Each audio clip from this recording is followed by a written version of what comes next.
Virginia Cavaliers fans, here is your college football preview. This is basically all you're going to need to know to start the season. I've got your stars. I'm talking about a few storylines that you could follow throughout the year, the losses and additions to this roster that are significant. And then, of course, at the end, I will be talking about my college football record prediction for this team, as well as the X Factor game, the one that matters the most. Let's hop right into it with the star players. First up at running back, Harrison Whaley, who missed 9 games last year. He will be back after having 1,000 scrimmage yards 2 seasons ago. I fully believe he will be the guy that gets the vast majority of the touches in the run game. And don't be shy when it comes to the passing game. I think he will be one of the leading receivers for this Cavaliers offense. And then to pair with him in the backfield, Chandler Morris. Now, this is a guy that no one is talking about in the transfer portal. Everybody wants to talk about John Mateer, and I get it. But Chandler Morris last year lit the college football world up at North Texas. 4,000 total scrimmage yards, as well as 35 total touchdowns. This is going to be the answer to Virginia Cavaliers fans' prayers for I don't even know how long. They have had an issue with the quarterback. Sure, they've had some dual threats, but not like Chandler Morris. This is a high-octane passer, as well as a guy who can put the ball on the ground and run with it. I'm super impressed with his season last year after transferring from TCU to go to North Texas. This is a guy who doesn't need a lot of time to develop chemistry with a team. He can get into a system, adopt it quickly, and perform at a high level. That's what Virginia's looking for, and that's exactly what Virginia got. Now, moving on to the defense side of things, we've got Cam Robinson, linebacker. He was second in tackles last season. I believe he's probably going to have to lead the team in tackling this year because the run game has to be a major stopping point for Virginia on the defensive side of things. They can't continue to get in shootouts. It is not going to be something that brings them a lot of success, especially with this secondary losing quite a bit of talent. Now, moving further into the line of scrimmage, you've got Kazim Moore, edge rusher, 13 sacks, 4 forced fumbles last season. Wow. The stats on this guy are unbelievable. The way that he can get around the edge, get to the passer. He almost does it like nobody else in the ACC outside of maybe Reuben Bain Jr. That being said, I am really excited to see what this front seven can do for Virginia because they're going to have to step up. I'll talk about that in just a minute. The first storyline that I want to get to for Virginia is they have now a solidified offensive line. Now, Virginia hasn't had a 1,000-yard rusher in the last 6 seasons, and that is shocking to say the least when they have a coach like Tony Elliott at the helm, a former running back himself. So, what do I expect? I expect Virginia to pound the rock. They bring in multiple transfers with tons of experience. I'll talk about those guys in just a minute. But this is what I'm expecting. They were 111th last year in yards per rush. I fully expect that statistic to be much improved, especially with the health of Harrison Whaley coming back into this season. I would imagine fresh. I haven't seen any direct reports regarding his health, but I'm guessing that he will be ready to go week 1. Now, moving on into the rest of this video, I want to talk about the losses and additions to this roster. For the losses side of things, you have Jonas Sanker, who was the safety and leading tackler for this team. When you talk about all-around players, this is the guy that I want to talk about. He's probably going to replace Tyrann Mathieu, who just retired for the Saints. Now, he was the leading tackler for Virginia last year. 2 sacks as well, 4 pass deflections, and an interception. Like I said, a gadget guy, a run stopper, somebody that can play efficiently in the pass game. He was an NFL draft pick, so that's exactly what you lose there. I think that's a massive loss for this Virginia defense. And then on the offensive side of the football, Malachi Fields, who a lot of people are regarding as a top 10 receiver in college football, transfers over to Notre Dame to probably be their wide receiver 1. In my opinion, that is a major loss for the Cavaliers because Chandler Morris is looking for his number 1 guy, and they had him. 800 receiving yards last year. it's going to be hard to find his replacement. I don't think that they did in the transfer portal. So now let's move on to what they did add. So on the offensive line, what I was speaking about earlier, they have solidified it with two guys. Brady Wilson, a center from UAB, he's got 30 plus starts under his belt, over 2,000 snaps. This, when you talk about seasoned veterans, you're talking about Brady Wilson. I mean, in the Webster's dictionary, veteran, or maybe not veteran, but seasoned veteran, Brady Wilson is that guy. Monroe Mills, offensive tackle from Louisville, also has played in 30-plus games. He's played at both tackle spots. He'll be starting at tackle this year for Virginia. These guys bring unbelievable amounts of experience, not to mention that, but they've also played with tons of different players on the offensive line. So I believe that they will be able to establish chemistry early on rather than if you had a guy who had never started a game. So I am super excited to see what that Virginia offensive line can do. And then last but certainly not least, on the addition side of things, you've got Chandler Morris. Once again, I'm going to highlight this guy over and over and over again. I think Virginia fans they don't know what they should be expecting out of this mysterious transfer quarterback from North Texas. You put up some gaudy numbers, but is he really about it? I think so. I absolutely think he's got the arm talent and the athletic ability to compete in the ACC. We'll see if I'm wrong, but so far my gut is telling me that I'm right. We're going to have to see it on the field, though, come week 1, but we'll get into that in the record prediction in just a moment. Now, in my opinion, Virginia has the potential, this is my second storyline, to be a spoiler. Now, late in the year, they went on the road, on the road against Pitt and pulled off a major upset. This year, they have several teams on their schedule, like Florida State, like Louisville, that they can compete against and win. They don't have to play Miami. They don't have to play Clemson. That is a bright spot, a part of this schedule. So could they technically contend for an ACC or a spot in the ACC championship? Absolutely. But a lot of it is going to come with whether or not the field that they're playing against is up to par. If they are, I don't know if Virginia has the talent to do it. But some of these other ACC teams are struggling with culture, continuity, and consistency. Virginia is probably not going to be struggling with those things come week 4 or 5. So this is an opportunity for Tony Elliott to get one of his signature wins. And this is now moving into my third storyline.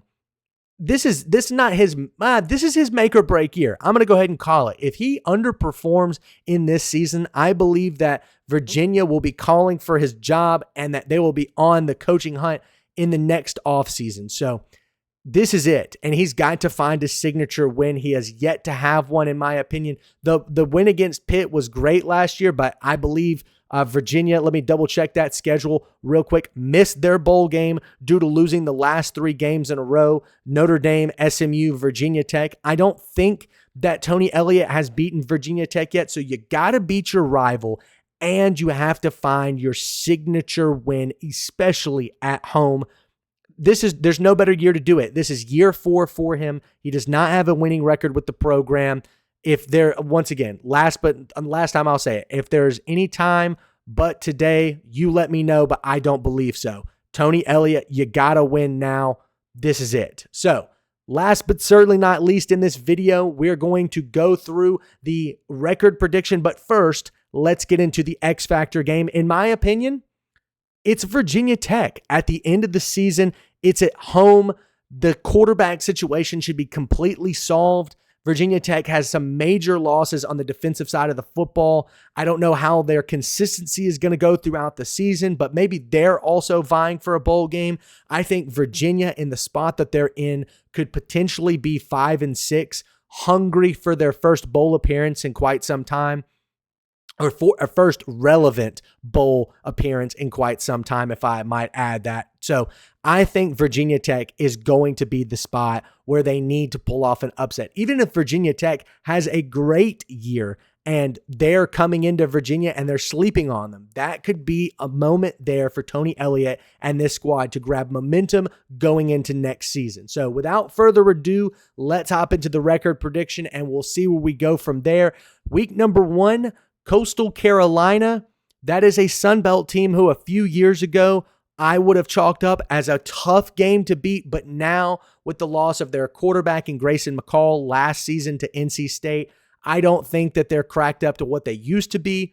I will give that win to Virginia. Moving on, at NC State, they are struggling with coach continuity, player continuity. They don't have the talent that I believe Virginia has on the offensive side of the football.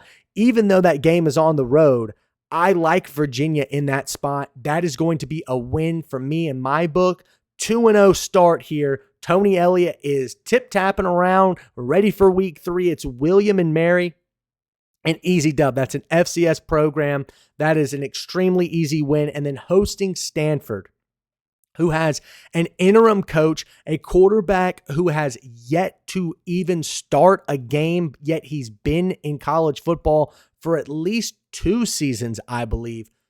This is the entire quarterback room in Stanford is shot. If you have to go band for band here, I love Chandler Morris. I will lean on him in some of these 50-50 ACC conference games. That's why I'm going to give the nod here to Virginia. So 4-0 start, potentially a top 25 bid here by the AP poll going into week 5, hosting FSU. A lot of momentum. If FSU can pull off that win versus Alabama, this could be a top 25 versus top 25 matchup. We shall see, but I digress. I do think Florida State has the talent to go in and win this game. Virginia cannot really match them. The quarterback play at Florida State will be much improved compared to last year. Same with Virginia, but they do not have the other talent that Florida State does. I will have to give the Cavaliers their first loss. Moving in then to at Louisville, after not a heartbreaker per se, but after a tough loss against Florida State, going on the road to Louisville with an improved quarterback situation. Well, maybe not an improved quarterback situation, but Miller Moss, in my opinion, might be a better passer of the football than Tyler Shugg, who is a second-round pick. That's a hot take, I know, but that's just my opinion. Louisville will still be a tough out, especially on the road, so that is a loss for Virginia there. Moving into Wazoo, Washington State comes to town. They are dealing with their own coaching issues, player consistency. They're trying to build a new culture. They're going from Washington State all the way to Virginia. That's a tough road game. I will give the Cavaliers a victory there. So now 5-2. The hopes are up for a bowl game, and I think that it's on the table. But at North Carolina, Bill Belichick, that's a 50-50 game in my opinion. I don't know what his team is going to look like. It's really one of those unknowns, kind of like Colorado was a couple of seasons ago. You know, they start the year off, they beat TCU, and you think, my goodness, is Colorado going to make a bowl game? And then a few weeks later, they're getting trounced by Oregon. The whole clicks thing with Dan Lanning and blah, blah, blah. I think some of that similar social media, ESPN storyline type stuff could be going on with North Carolina, and the wheels could be falling off. But since it's on the road, I'm going to give them the nod there. I'm pretty sure, or I think at least, that their talent situations are pretty similar as of right now. They both have a lot of portal guys. Bill Belichick, though, way better coach than Tony Elliott. So 2 factors there that I will give North Carolina the win for. At Cal, this is yet another game that I think Virginia could absolutely win. They're now 5-3. There's a chance to win this game and go to a bowl game, but it's at Cal. East Coast teams do not perform well on the road, traveling all the way to the West Coast. Once again, this is a game where if they beat Cal, I will not be shocked, because Cal, once again, like a bunch of these other teams, their coach is on the line. I think this is the last season where if he underperforms, he'll be gone. Kind of like Tony Elliott. The talent is just not there. They had a ton of guys hit the draft and the portal. They didn't bring a lot of equal talent back in. So Virginia could go on the road. Chandler Morris could light up that Cal defense, and they could come back bowl eligible at 6-3 or 6-4, I believe. But with that loss, that will put them at 6-4. I'm going to give them the loss versus Cal. Then closing out the year, 5-4 now. Wake Forest at home. That's the game. That's a must-win game, in my opinion, and that's absolutely a game that they can win. Jake Dickert, I believe, is the coach there from Washington State. He's trying to build his Power 4 team. He has not been able to do it quite yet, and that's why I think Virginia can come in and take advantage of that. So now 6-4 to close the year at Duke. I think Chandler Morris is going to hit a buzzsaw here. That Duke defense is going to be really good under Manny Diaz. They did well last year. I think they'll be even better this season. On the road, tough environment. It's going to be a hard one for me to chalk up as a victory. I will give Virginia the win there. 6-5 to close out the year, hosting Virginia Tech in rivalry week, a game that could put them on the map for next season. But I think they fall short. Virginia still has a lot of talent, especially on the line of scrimmage.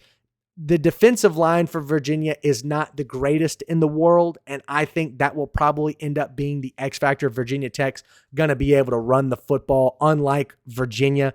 Even though Virginia Tech lost some of their defensive talent from this past year, I do think they do a great job of developing that, and I think by the end of the season, they'll be up to par. So, tough game there for Virginia to win. They lost 37-17 last year.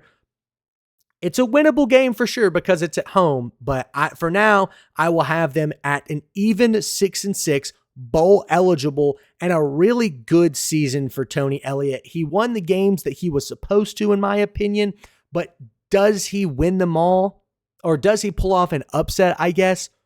I don't think so. I can't see a spot versus Florida State or Louisville where they can do that. But if they did, I would not be surprised at all. So that's going to do it for my Virginia college football preview.